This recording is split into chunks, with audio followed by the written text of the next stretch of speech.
So is Dr. Presern from Slovenia here? Next speaker? All right. And he'll be speaking on colony density and availability of resources limiting honey yield. Good morning, everyone.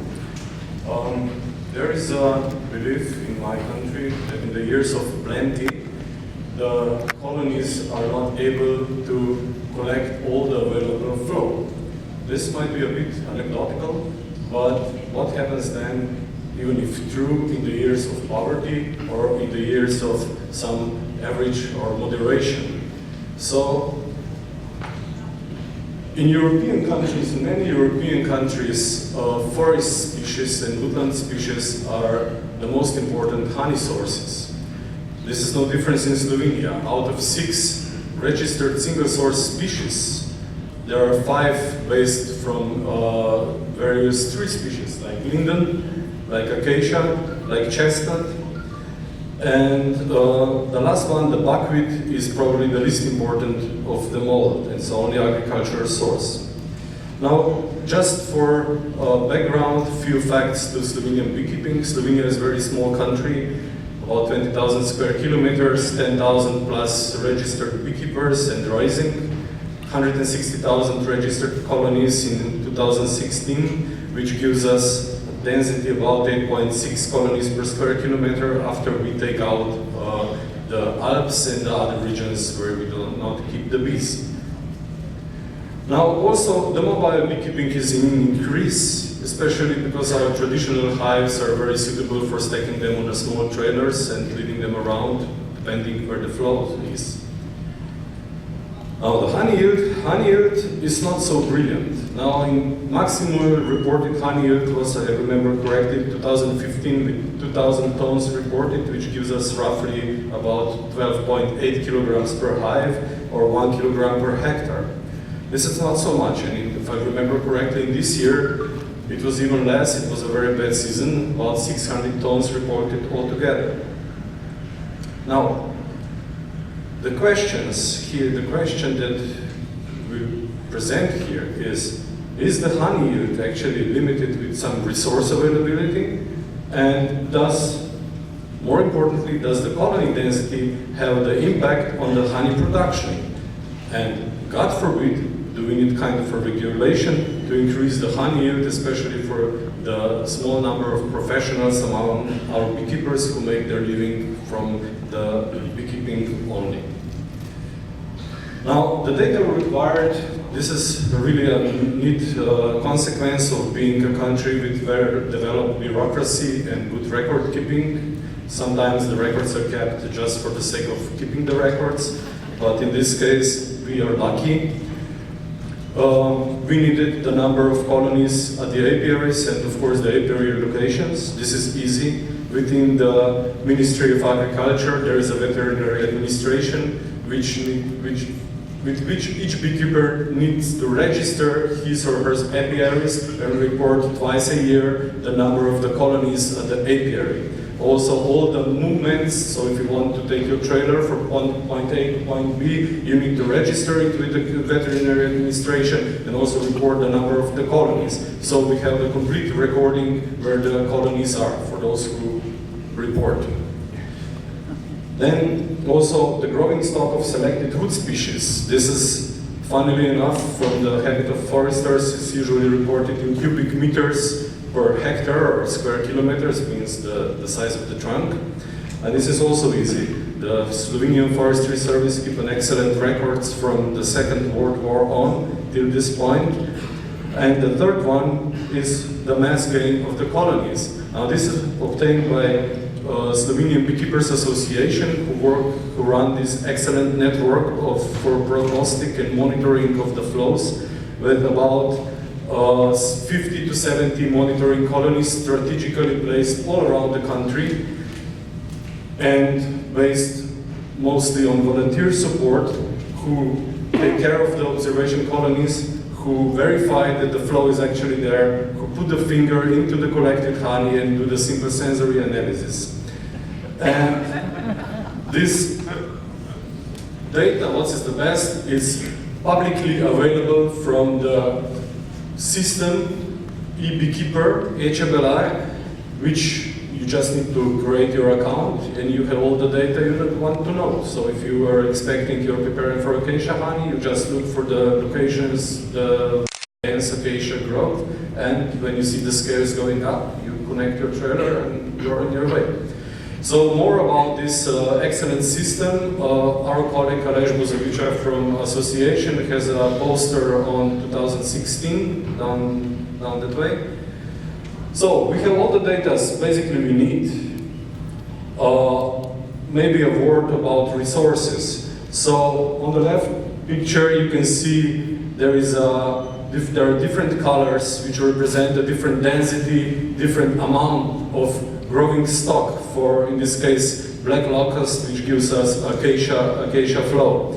The red dot is the location of the observation hive, and the circle around is the 3-kilometer radius in which we did all our calculations. And the black dots are locations of all other apiaries in the neighborhood. Now, when the bloom started, you can see in the second picture there is a blue line which represents the daily mass changes, and the orange line which is the cumulative mass gain. So the flow started, and when the orange line levels out, it was counted as the flow end. Now, these are the data points we used, and various colors represent various flows, various sources. Some location double for various sources which are separated in time. For example, acacia and linden and chestnut are often present together, but they are separated in time. Then the number of the data points each year we analyzed somewhere between 40 and 50 data points, depending on various numbers for the flow we were analyzing. We were most lucky with acacia, because this is also the downside of the volunteer-based network, because sometimes it happens that the volunteer doesn't want to be volunteer anymore, and the observation hive needs to be moved. And sometimes somebody dies and needs to be replaced, or we have a new volunteer, which means that we do not have a precise record for each year, not necessarily, but we were lucky in case of acacia, as you will see later on. Now let's see just basic records from acacia flow.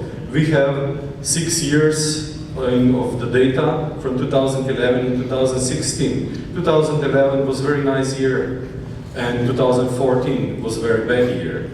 Now, if we plot the growing stock in these cubic meters, in the thousands of cubic meters, like the forestry people like to put it, and plot it against the mass gain, the cumulative mass gain of the observation colony, you can see that at one point the curve simply levels out.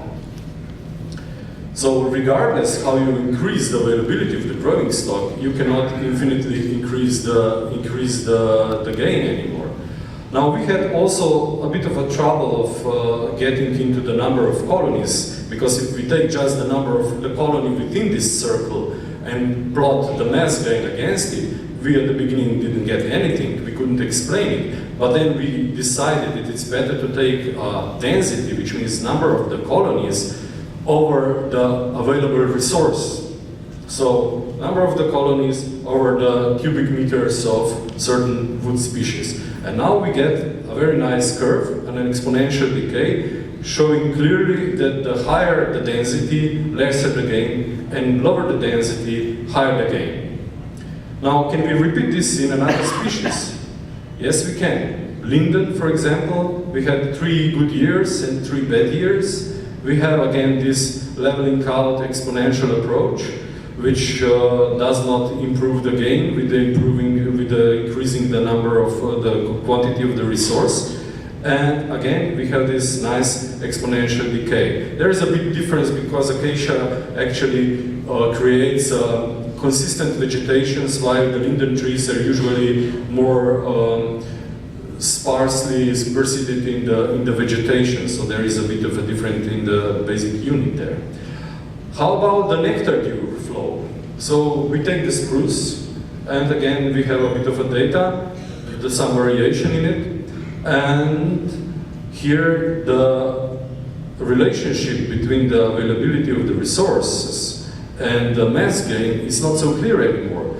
I have maybe to tell you that to decide what kind of a relationship, whether it should be linear or should be exponential, which of the equations to use. We use the Kaika information criteria just to make an objective choice for us to remove ourselves from the analysis. And again, also the growing stock, the density against the mass gain didn't perform so much. For some reason, there are no confidential intervals in these figures anymore, but okay, doesn't matter. So I will return to this spruce flow later because we have an idea why we cannot explain it. Now, what I like best is this acacia flow yearly. We were lucky that some of the positions were kept for several years. We have about 8 positions and each color represents a single year. Now, when you look at it, you can see that regardless of the year, whether it's a good year with the blue or the red year, the 2014, the bad year, the mass gain levels out at one point. And furthermore, if you have a good year, maybe even with the 200 colonies over the growing stock, you can have some profit. But in the normal or moderate years, it would be prudent to keep your colony numbers well under 50. Now, here, should we draw to some conclusions maybe? And we showed, we are quite convinced that resource availability does define the harvest and the superfluous resources do not improve the yield. Now, colony density does impact the harvest.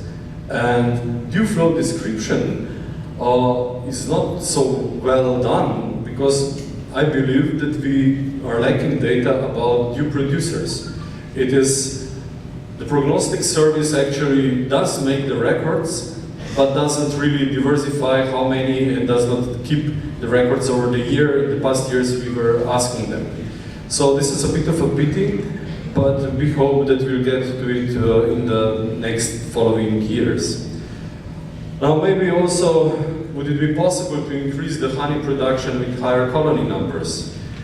For example, if we compare to neighboring countries, Austria reported to the European Commission about 4,300 tons in 2015 and a honey yield of 0.5 kilogram per hectare, while Slovenia in the same year reported 8.6 colonies per square kilometers and 2,000 tons of honey, which is 1 kilogram per hectare. So if any of the two countries here would have the chance to improve the overall honey yield, I believe that would be Austria, not Slovenia, unfortunately. And then just to spite a little bit the beekeepers, for example, if we take the 3-kilometer radius with 8.6 colonies in this circle, this would give us somewhere over 200 colonies. And if we have a moderate year with the 10 kilos of mass gain per acacia flow with 10 euros per kilo, this would return a revenue to all the hives present there, and this is very hypothetical of course, about 20,000 euros. But if the landowner actually wants to cut down the acacia forest just to sell it for timber with the current prices, he would get at most 14,000 euros, so this is one time off. So it might be, or the landowners might be encouraged to take a bigger stake in the beekeeping operations. This is probably not something that the beekeepers would like to hear, but this is so. So we are coming to the end. We published this in the Forest Ecology and Management, and the QR code leads you to the paper. And of course the acknowledgements to my co-authors, Jan Michelic, who actually brought the idea, beekeeper himself, and Dr. Milan Koval, who actually provided us with the geographic analysis. And then to Juhene Stinek and Aleš Buzovičar from Slovenian Beekeeping Association, Mitja Piškova from Slovenia State Forest for discussion with the economy, and Barbara Piškova from Slovenia Forestry Institute, and at the end to the team of the Agricultural Institute of Slovenia, the apiculture team. And last but not least, of course, the money. Thank you.